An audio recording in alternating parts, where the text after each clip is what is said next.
to start a look at the evidence for the resurrection. I'd like to return to that list of events in the life of Jesus from the E.P. Sanders book I mentioned in the first half. You may remember from earlier that we went through a list of what Sanders referred to as a list of secure facts about the life and death of Jesus and the aftermath of Jesus' life. These are historical facts that the majority of today's historians are agreed actually happened before and after Jesus' death. Let me repeat the last few. About the year 30, Jesus went to Jerusalem for Passover. He created a disturbance in the temple area. He had a final meal with his disciples. He was arrested and interrogated by Jewish authorities, specifically the high priest, and he was executed in the orders of the Roman prefect of Judea, Pontius Pilate. Sanders then goes on to provide what he refers to as a list of equally secure facts about the aftermath of Jesus' life. They are: the disciples first led, the disciples saw Jesus, but in what sense is not certain, after his death. As a consequence, they believed he would return to found the kingdom. And they formed a community to await his return and sought to win others to faith in him as God's Messiah. I guess the purpose of the remainder of this evening is to focus on this third last secure fact, third last bullet point. Today's historians, both Christian and non-Christian, are agreed that something happened to convince the disciples that they had seen Jesus after his death. So, what did the disciples see and experience after Jesus' death? Now, in the rational 21st century, it's difficult to get our heads around the idea of a man dying and coming back to life again 3 days later. Our medical knowledge, our understanding of biology and physics, our own personal experience all tell us that people just don't come back to life after they die. So, perhaps we would tend to think maybe there's some other explanation. Well, what we'll do now is look at some of the more common alternative explanations and see how they sit with the evidence we have for what happened. Okay, one explanation could be it's pretty easy to appear to your disciples after your death if you didn't die in the first place. So, was Jesus really executed? Could he have been taken off the cross before he died, then revived later? At first glance, this doesn't look too plausible. We've all heard that people who've been pronounced dead, then to everyone's surprise, revived some hours or days later in a mortuary or hospital. This fell up on the screen here, Walter Williams in Alabama in 2014. He was pronounced dead, and he was in the mortuary. The mortician heard a scratching in the body bag, unzipped him, and there he was, back alive. Well, he never died, of course, but he was alive, and that's him recovering in hospital. The picture above the body bag. So, if this kind of thing can happen occasionally today, well, what about 2,000 years ago when medical knowledge was more primitive? Could the Romans who executed Jesus have made a mistake? Alternatively, what if the whole thing was faked? What if the crucifixion was somehow staged, managed as some form of diversion to allow Jesus to escape? Well, in response, consider the following. Historians and archaeologists can tell us quite a lot about Roman torture and execution techniques. I won't go into the gory details here. There are plenty of books and TV programs about this very subject if you're interested. What our knowledge of Roman torture and execution tells us is that it was very unlikely that anyone survived a Roman crucifixion. Now, we know of a few examples from other sources that it did happen, but that was a very rare occurrence. Now, even if Jesus could have been taken down before he died and nails taken out his wrists and feet, he would have been unable to use his hands because all the nerves would have been crushed. Yeah? And of course, he would be would have been unable to walk because a great big horrible nail had been put through them. It would have been very unlikely he would have made a full recovery. Now, he wasn't executed by amateurs. Roman soldiers did the job. Now, they might not have had 21st century medical knowledge, but they knew exactly how to kill somebody. That's what they were trained to do. They were professional career killers. Also, he was executed in the office of the Roman governor of Palestine, Pontius Pilate. Now, one argument goes that perhaps the soldiers had been bribed by persons unknown not to kill Jesus, instead, or to somehow stage manage a fake execution. Well, firstly, that would have been pretty difficult, as it was a public crucifixion, as all crucifixions were. That was the whole point, to act as a warning to others not to disturb the Roman order. Secondly, if it had been found out, the soldiers would have disobeyed a direct command from the Roman ruler of Judea. I think it's fair to say they would have had a slow and painful death would be the inevitable result. Also, the sources of evidence we discussed earlier agree that Jesus was tortured and flogged before he was crucified. In short, just suppose he was able to survive the crucifixion. Just suppose there was some plot to get him off the cross. Well, what kind of condition would he have been in? Well, hardly an impressive sight for the disciples a few days later. Hardly an inspiration for the disciples to then go and spread the message of a risen Christ triumphing over death throughout the Eastern Roman Empire. So, in summary, I think it's highly unlikely that Jesus survived his crucifixion. It's also highly unlikely the whole thing was stage managed either. However, as you may be aware, the fake crucifixion theory has had some popular currency in the last few years. If you read the book or seen the film of Dan Brown's The Da Vinci Code, you'll know that one theory is that Jesus didn't die on the cross.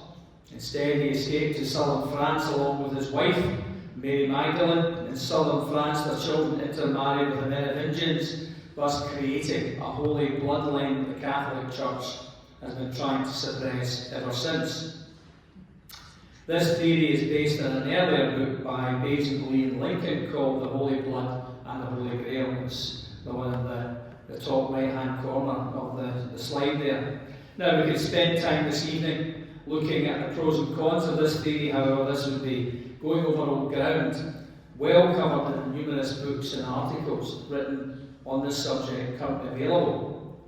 Instead, what I think I can say is this theory is just that, a theory. Whilst there are historically factual elements to this theory, other facts are ignored. There's also a large amount of speculation required to arrive at the conclusions that the book and films make. If this is an area of interest to you, my suggestion would be to read the relevant reviews of the books and articles on the subject. A simple internet search would get you going. A review of those items will, I think you'll find, demonstrate why this theory really has no serious takers amongst the overwhelming majority of today's historians. Okay, so it would look most likely that Jesus was executed. Well, what happened to his dead body? It's important to consider clearly it would be very difficult to explain Jesus being alive after his death if his corpse was still in the tomb. The Gospel account is, he was executed, he was prepared for burial, he was placed in a rock cave tomb. On the third day after his death, some of his female followers went to the tomb, and they found the tomb open and Jesus' body missing. As I mentioned earlier, although the documentary evidence in the Gospels seems to vary in some of the details of the empty tomb, this event is present in all four Gospels. Clearly, early Christians believed that his body disappeared from earth so that he could come back alive again to his followers. However, are there any other explanations for why his body might have been missing from the tomb? Well, perhaps the best way of approaching this would be to look for a motive. Who could have removed the body from the tomb, and what would their motive be for doing so? Well, the Romans could have. And the Romans' main concern was maintaining order in Jerusalem. Their motivation for executing Jesus, as we see from E.P. Sanders' list, was in direct response to the disturbance Jesus had created in the temple area. This disturbance created the unrest the Romans were always seeking to avoid in this very volatile part of their empire. Now, Jesus had some very devoted followers. Perhaps the Romans were concerned that leaving Jesus' body in the tomb, it would become a shrine to Jesus and a focal point for further unrest. Now, this line of thought does have some modern parallels. For example, at the end of the Second World War, the Russians discovered Hitler's body in his burned-out bunker in Berlin. However, they destroyed the body so that it could not be buried. Their concern was that Hitler's grave would become a focal point for Nazi sympathisers in the future. However, what undermines this theory is that very shortly after Jesus' death, his followers are going around saying he is risen from the dead. They are making a nuisance of themselves and causing the very disorder the Romans were trying to avoid. Indeed, the Romans then spent the next 350 years trying to suppress the disorder that developed through the Roman Empire as a result of this one event. So, to nip it all in the bud, to stop it all getting out of hand, if the Romans had taken Jesus' body, would they not have produced it? Now, a common fate for corpse and crucifixion victims was that they were thrown on the municipal rubbish dump outside Jerusalem and were eaten by wild animals and dogs. Of course, if this is what the Romans had done with Jesus' body, they might not have had it to produce. However, it would have been a relatively simple thing to publicly state that this is what happened to the body. However, we've got no direct evidence or even hints at evidence that anything like this actually happened. We have to conclude that it's unlikely that the Romans were responsible for the empty tomb. Now, I guess the Jewish authorities' motive for taking the body and the counter-arguments are pretty much the same as the Romans. Well, what about the disciples? Would they have a motive for taking Jesus' body from the tomb? This also would look to be unlikely. Personally, I can't think of a motive they might have for doing something like that. Also, the disciples believed that Jesus was raised from the dead and were prepared to die for that belief. In most cases, they did die for that belief. If they had taken the body, why then would they make up a raised from the dead story and be prepared to die in defence of that story? It just doesn't make any sense. Okay, well, what about grave robbers now? To me, the idea that grave robbers stole Jesus' body looks like more of a possibility. Grave robbing did occur at that time. Robbers were looking for the valuable goods sometimes buried with a body.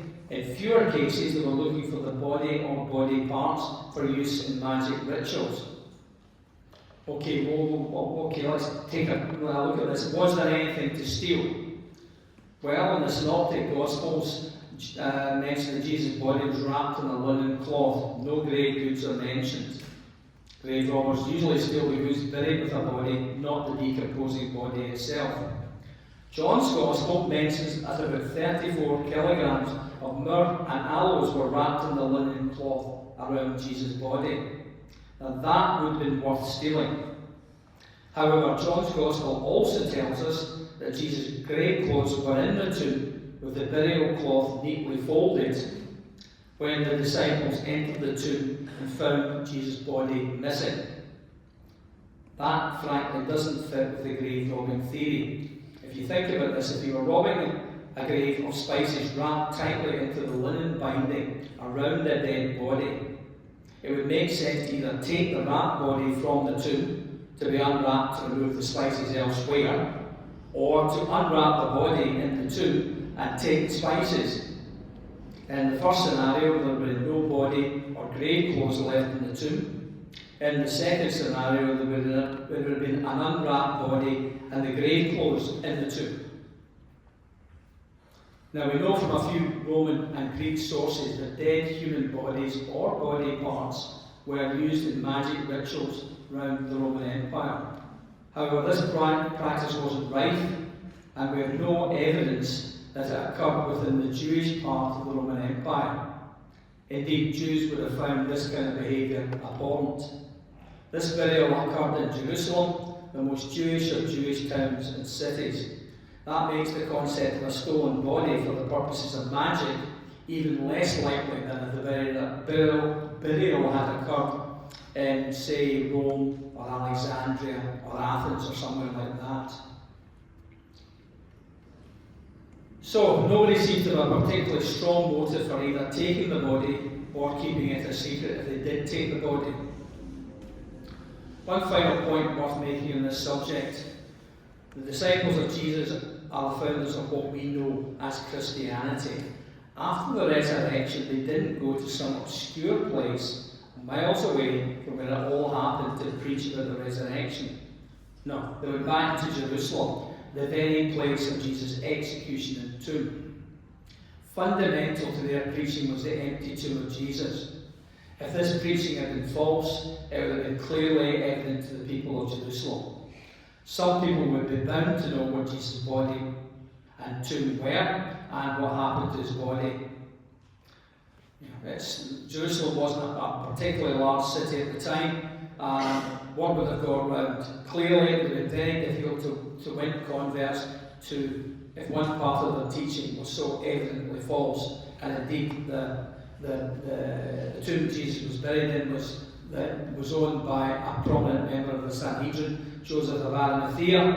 So it would have been a well-known location in Jerusalem.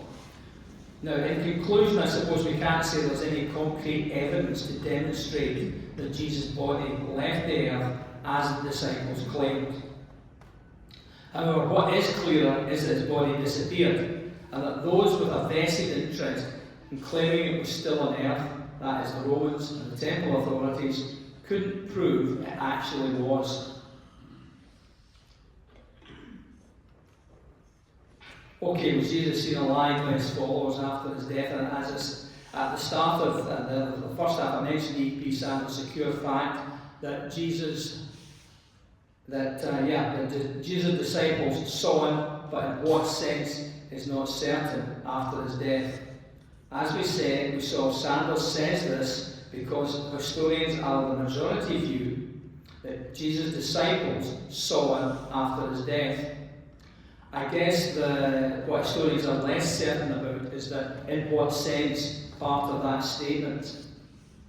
So what do the Gospels and letters of Paul say? Well, there's more than one appearance event. In the Bible, there are 11 separate, distinct appearance events described. These appearances happen to individuals, groups of people, and in one case, 500 people. These happened over a period of 40 days after Jesus' death, with the exception of his appearance to Paul, which happened, of course, much later. And the Gospels are clear that Jesus was with them physically. He could eat, drink, cook, be touched, and be conversed with. But he could also appear and disappear at will. And often in the appearance events, the disciples don't seem to immediately recognise the person they're with as Jesus. Now, as I said earlier on this evening, in the rational 21st century, it's difficult to get our heads around the idea of a man dying and coming back to life again 3 days later. Our medical knowledge, our understanding of biology and physics, our own personal experience all tell us that people don't come back to life after they die. So, are there any other possible explanations for what the disciples saw, other than the risen Christ? Well, did they see a ghost? Now, for us in the rational 21st century, that's about as difficult to grasp as seeing the resurrected Jesus. However, the descriptions of a physical Jesus that could eat, drink, and be touched doesn't sound like a spectral appearance. Well, were they subject to some form of hysteria? The follower of Jesus would have been very distraught after his death. That can make people a bit irrational and unstable. Is it possible that seeing Jesus alive again was all in their mind, some form of mass hallucination, some form of fevered imagination, wish fulfillment? Now, in response to this, our knowledge of psychology tells us that hallucinations are individual occurrences. They can't happen to groups of people at the same time.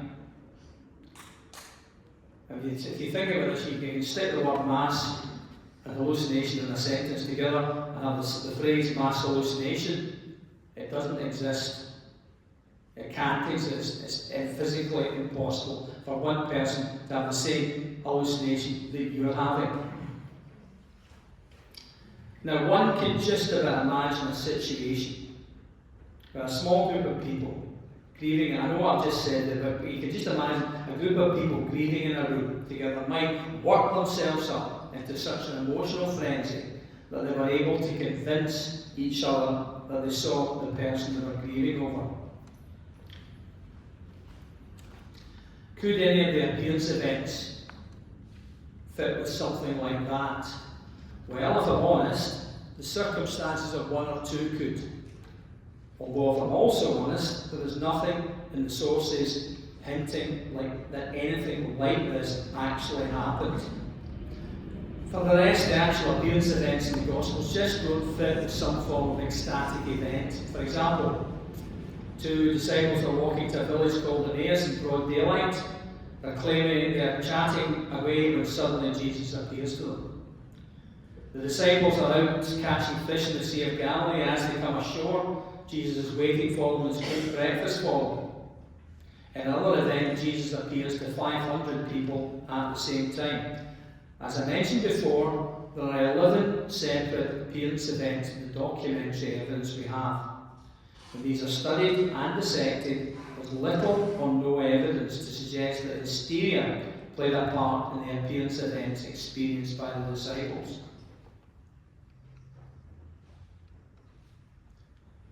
Okay, well, did the disciples just make it up? As I mentioned before, nearly all the disciples met violent deaths, proclaiming Jesus as the risen Son of God. Frankly, they just wouldn't have done that if they'd made the whole thing up.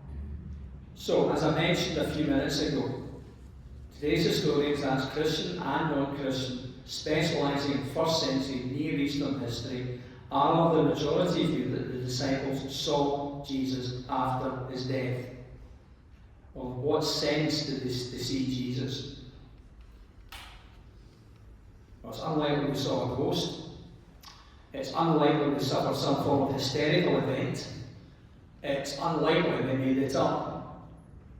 As I said a few times, in the rational 21st century, it's difficult to get our heads around the idea of a man dying and coming back to life 3 days later. It's pretty implausible. It just doesn't happen. But historians tell us that the disciples saw Jesus after his death.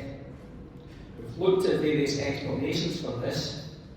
By deduction, it would seem that the least unlikely explanation is that they actually saw Jesus alive after his death. By deduction, the other explanations look even more plausible than this. Okay, so analysis of the evidence we've looked at so far this evening points to the resurrection being an actual historical event. However, is there any other evidence we should consider? The answer, I think, is a clear yes. Consider the following. Now, we've touched on this a few minutes ago. Let's consider this in a bit more detail. Well, so what, you might say? Countless people have died for their beliefs since the disciples. Frankly, for thousands of years, people have been enthusiastically dying for what they sincerely believe in. From Emily Davison to Bobby Sands, to the suicide bombers in Iraq, Israel and Afghanistan, to the terrorists involved in the London tube bombings, to the Jews of the Spanish Inquisition. These are just a few of the countless numbers of people who have died for their sincerely held beliefs since the disciples. However, there's one key difference with the disciples. The disciples sincerely believed that Jesus had died and that they had personally met him after his death. They sincerely believed that they had personally conversed with him, eaten with him, and touched him, and were prepared to die for that belief. What they weren't prepared to die for was some ideology or set of beliefs passed on to them from some political or religious leader. Later Christian martyrs could fit potentially into that category. However, with Jesus' disciples, it's different. They were prepared to die and did die because they had personally seen Jesus alive after his death. This points clearly to the disciples having actually seen Jesus after his death. Another piece of circumstantial evidence is the conversion of skeptics. Now, in the early days of Christianity, two of the early leaders of the Way, as the early Christians called themselves, were people who'd been unconvinced that Jesus was the Son of God. We heard earlier on this evening about Paul. When he was called Saul, he was a persecutor of Christians. What changed him to becoming a follower of Jesus was meeting Jesus alive on the road to Damascus sometime after his death. Now, the other form of skeptic we know of, an early leader of the Way, is the brother of Jesus, James. Now, Jesus wasn't an only child, he had a number of brothers and sisters. His whole family, including his mother, initially tried to stop him in his mission. In Mark's Gospel, his whole family, presumably James included, come to get him. Mark says, when his family heard about this, that is his teachings, they went to take charge of him, for they said, he's out of his mind. That's Mark chapter 3, verse 20. Now, James is not mentioned as a follower of Jesus in the Gospels, yet in the early church, James was a leading figure. Well, why the change? Well, we're told in Paul's letter that James too had seen Jesus after his death. James changed from being a skeptic to a believer after seeing the risen Christ. Okay, another piece of circumstantial evidence. Well, why is it, ask yourself this question, why is it that there are Jews living today? Jews could trace their origins back to the tribal Middle East of 3,000 to 4,000 years ago. Now, there were other people around at that time. Why is it then that there are no people today who would call themselves Babylonians, or Ammonites, or Assyrians, or Hittites, and so on? Well, the answer in part is the social and religious structures that make Jews Jews. Jewish people have lived side by side with non-Jews for the last 2,000 years, but have remained distinctly different because of their own customs, laws, eating habits, and so on. To Jews, these are the things that make them who they are, and are very, very important to them. Now, some have viewed the early Christians as just another Jewish sect, and in a sense they were. However, they were different from those other Jewish sects that existed at that time. Those other sects didn't disagree on the fundamentals of Judaism. Now, the first Christians were all Jews. We have clear evidence that early after Jesus' death, those Jewish Christians rejected many of the foundations of Judaism. An enormous social leap, and one that brought with it great personal risk to their own lives. We also have evidence that these changes weren't made lightly or easily by the early Jewish Christians. What were these changes? Well, the Jewish Christians stopped offering animal sacrifice. They eventually rejected the belief that keeping Moses' law, not the Ten Commandments, but the other eating and social and sacrifice laws that Jews believed was the way to be right with God. The Jewish Christians changed the Sabbath from Saturday to Sunday. They believed in a Trinity, one God in three forms. This was blasphemy to the Jews. And they believed the Messiah had come. Jews were, and of course are, still waiting. They initiated a new ritual called the Lord's Supper, a ritual that celebrates Jesus' victory over death. But why did the Jewish Christians make these changes?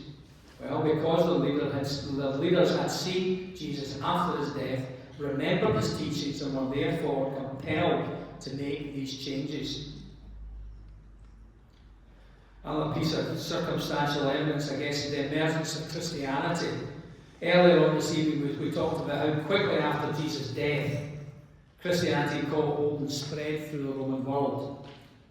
Well, why did that happen? Why did it not disappear like many other religious fads we're aware of that existed in the Roman world that didn't survive?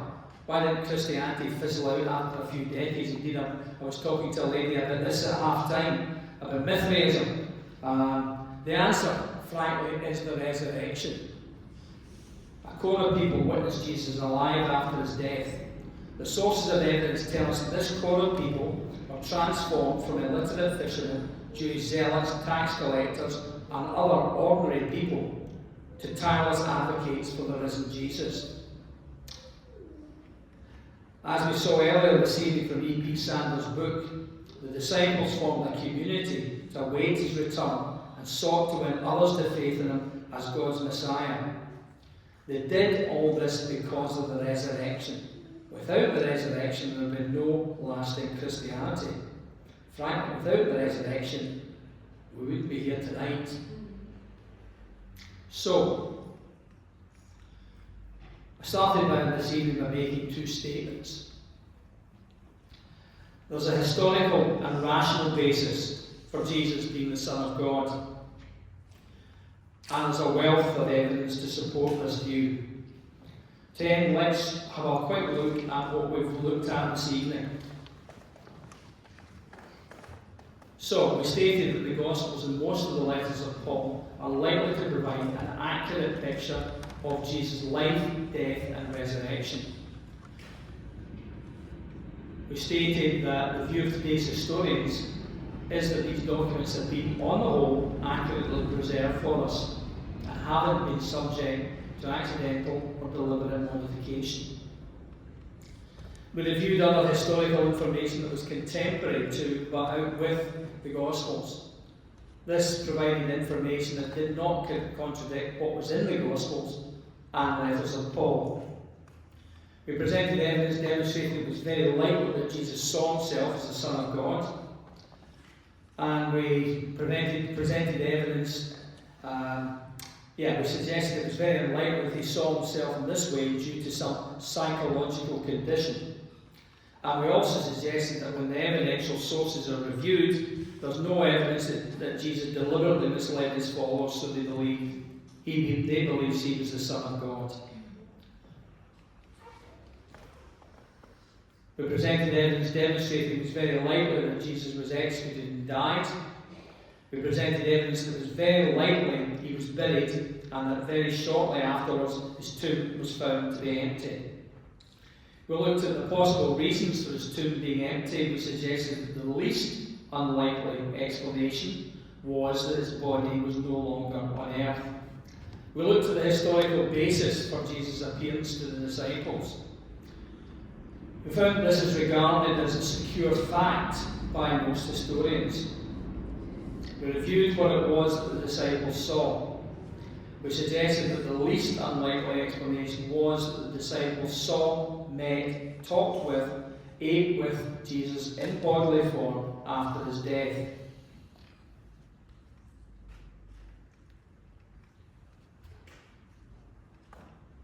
Lastly, we reviewed the circumstantial evidence for the resurrection. We suggested that without the resurrection, it's likely that the disciples would not have died for the beliefs. Skeptics like Paul and James would not have been converted. A clear separation of Jewish Christians and Judaism would not have occurred. The early church would not have emerged and spread so quickly.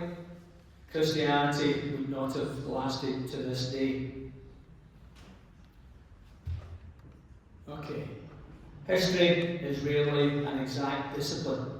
We can rarely say with absolute certainty that something happened in the past in a particular way and it happened in a particular time. Even today, with mass communication Controversy can rage relating to events that occurred last week or a few years ago. For example, John F. Kennedy's assassination, Princess Diana's death. And I suppose it's the same with Jesus' death and resurrection.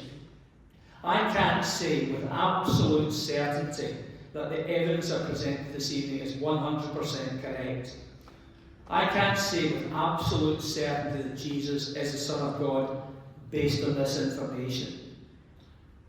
But what I can say is that Jesus being the Son of God is the most likely explanation of the pretty extensive evidence that we have. What I can say is that looked at rationally, the alternative explanations for the evidence are simply far less likely. Now, I'm sure that some of you will be agreeing with this. I'm also sure that some of you will be thinking, isn't this about one-sided? Christian presents evidence for Christianity in church setting. Sure, there's another point of view. Well, frankly, if I'm considering what you are when I was an agnostic, I'd be thinking exactly that. I did think that. However, my spiritual journey didn't end by reading the case for Christ and a few Christian histories on the life of Jesus. I also trawled bookshops for books on atheism. I felt sure I'd find some atheistic stuff that would blow all this out of the water. I scoured atheist websites, and I read detailed hostile reviews of the case for Christ. I listened to and read books and articles on atheists. I still do. It's very depressing, but there you are. I read the New Testament for myself. I read biographies and critiques of Jesus by non-Christians.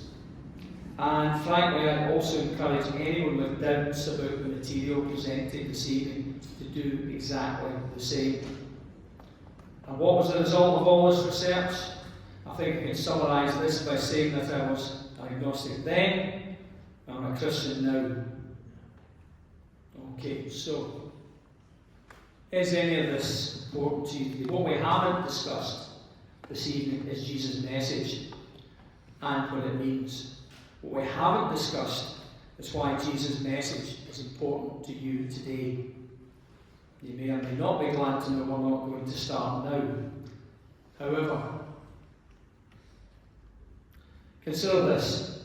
If Jesus is the Son of God, if Jesus is real, then his message is real too. In the last 2,000 years, countless lives have been positively transformed by Jesus' message. And don't kid yourselves, if you truly accept Jesus' message, and I'm stressing the words truly accept Jesus' message, it's always a positive transformation. So, in conclusion, do you not owe it to yourselves to weigh up the evidence and decide what you think? If you do that and decide Jesus is real, do you not owe it to yourselves to find out what his message is, start to experience that positive transformation? Thank you.